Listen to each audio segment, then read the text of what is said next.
Ang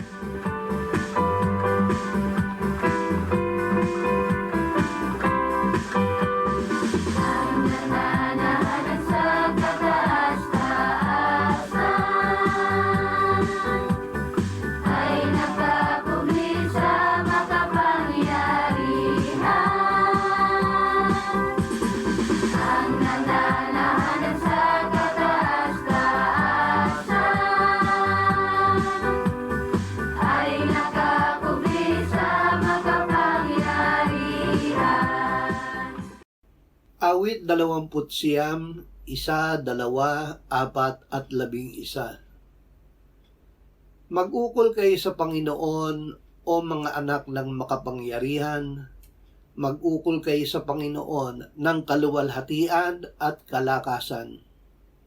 Iukol ninyo sa Panginoon ang kaluwalhatian na nararapat sa kanyang pangalan. Sambahin ninyo ang Panginoon sa banal na kagayakan. Ang tinig ng Panginoon ay makapangyarihan. Ang tinig ng Panginoon ay puspos ng kadakilaan. Ang Panginoon nawa ay magbigay ng lakas sa kanyang bayan.